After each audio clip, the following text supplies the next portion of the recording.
जरा सोचो, एक दिन आपका शरीर खुद को ही खाने लगता है, आपकी मांसपेशियां गल जाती हैं, आपके अंग काम करना बंद कर देते हैं, आपकी त्वचा भी गलने लगती है। क्या हो रहा है? कोई बीमारी है, कोई बद्दुआ है, या कुछ और भी स्केरी? ये उन लोगों की भयानक सच्चाई है जो ऐसी बीमारियों से पीड़ित हैं जिनमें शरीर खुद पर ही हमला करता है। रेयर मेडिकल सेल्स से लेकर डरावने साइकोलॉजिकल डिसऑर्डर्स तक, हम इन खुद को तबाह करने वाली बीमारियों के पीछे के साइंस और कहानियों में गहराई से जा रहे हैं।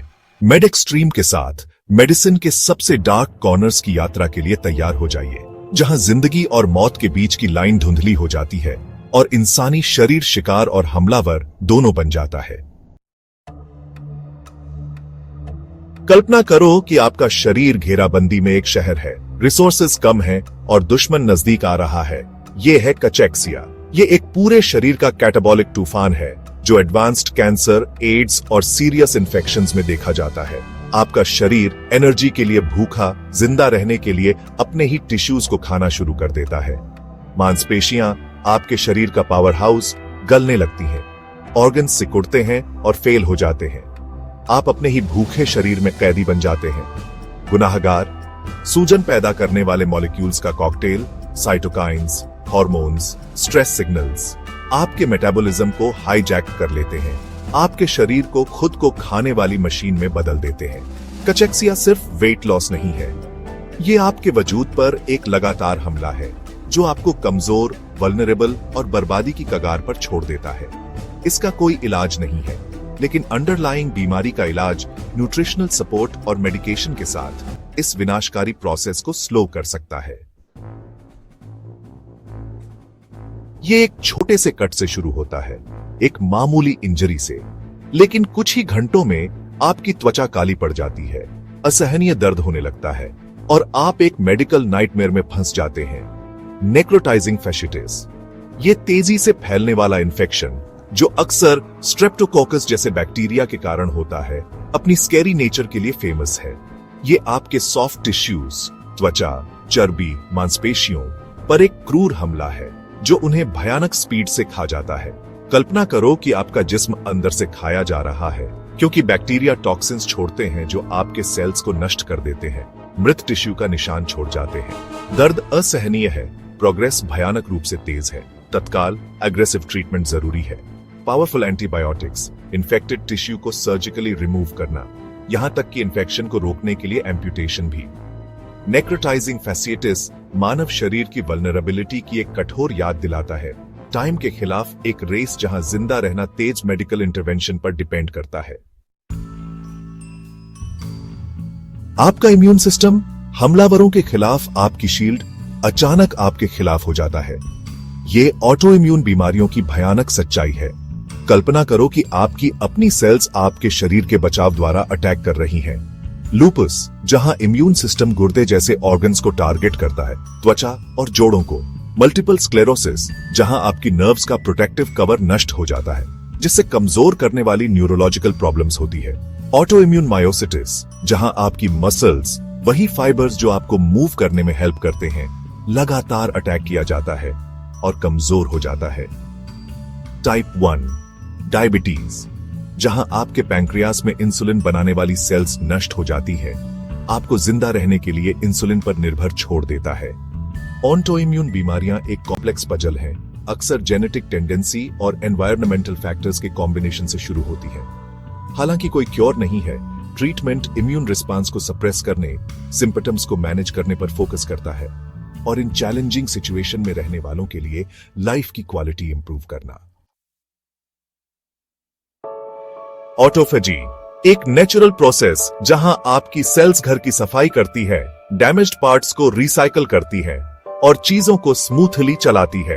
लेकिन क्या होता है जब यह सेल्फ क्लीनिंग मैकेनिज्म ओवरड्राइव में चला जाता है? कल्पना करो कि आपकी सेल्स सिर्फ वेस्ट बाहर निकालने के बजाय एसेंशियल कंपोनेंट्स का उपभोग करना शुरू कर देती है, जिससे सेल्फ डिस्ट्रक्शन होता है। यह ऑटोफेजी ओवरड्राइव का खतरा है। अल्जाइमर जैसी न्यूरोडिजेनरेटिव बीमारियों से लेकर क्रॉनिक इन्फेक्शंस तक कई कंडीशंस में लिंक्ड है और यहां तक कि स्टार्वेशन भी। इन सिचुएशन में ऑटोफैगी, जिसका मतलब आपके शरीर की रक्षा करना है, एक दोधारी तलवार बन जाती है, उन्हीं प्रॉब्लम्स में कंट्रीब्यूट करता है जिन्हें वह सॉल्व करने की कोशिश कर रहा है। सेलुलर हेल्थ के लिए ऑटोफेजी का डेलिकेट बैलेंस इंपॉर्टेंट है। बहुत कम और आपकी सेल्स वेस्ट से भर जाती है, बहुत ज्यादा और वे अंदर से खुद को खाना शुरू कर देते हैं। ऑटोफेगी को मॉडिफाई करने में रिसर्च कई बीमारियों के ट्रीटमेंट के लिए प्रॉमिसिंग है, लेकिन यह इसकी पावर का यूज करने के बीच एक डेलिकेट बैलेंस है और इसे हमारे खिलाफ होने से रोकना। खुद को तबाह करने की हमारी खोज में यह सबसे डार्क चैप्टर है ऑटो कैनिबलिज्म। एक डरावनी स्थिति जहां व्यक्ति अपने शरीर के हिस्सों को खाते हैं। किसी के अपनी त्वचा चबाने के डर की कल्पना करो, अपने नाखूनों को जल्दी से काटते हुए, यहां तक कि अपने मांस को भी खाते हैं। यह परेशान करने वाला व्यवहार अक्सर गंभीर मानसिक बीमारियों जैसे स्किज़ोफ्रेनिया, बॉर्डरलाइन पर्सनैलिटी डिसऑर्डर और साइकोसिस से जुड़ा होता है। असली कारण जटिल और कई परतों वाले हैं। अक्सर गंभीर ट्रॉमा, अब्यूज या एक्सट्रीम इमोशनल डिस्ट्रेस से पैदा होता है।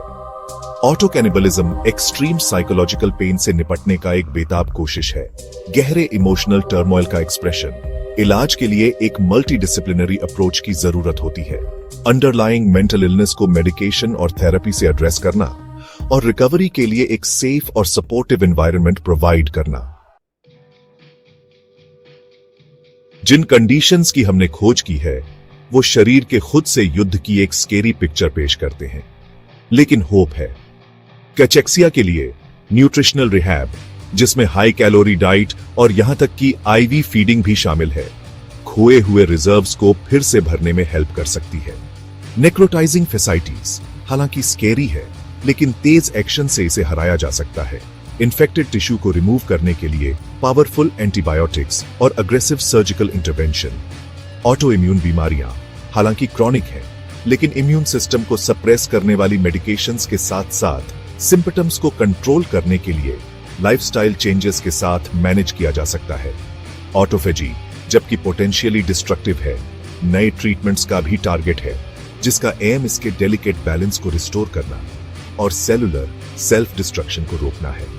और ऑटो कैनिबलिज्म की मेंटल एंग्विश से पीड़ित लोगों के लिए इंटेंसिव साइकेट्रिक केयर, मेडिकेशन और थेरेपी रिकवरी की दिशा में एक रास्ता प्रदान करते हैं। मानव शरीर रेजिलिएंट होता है और सबसे डिफिकल्ट चैलेंजेस का सामना करने पर भी जिंदा रहने और यहां तक कि फलने फूलने की हमेशा होप होती है। जरा सोचो, आपकी सेल्स गल रही हैं, आपका इम्यून सिस्टम आपके अंगों पर हमला कर रहा है, आपके हाथ आपकी अपनी त्वचा को फाड़ रहे हैं।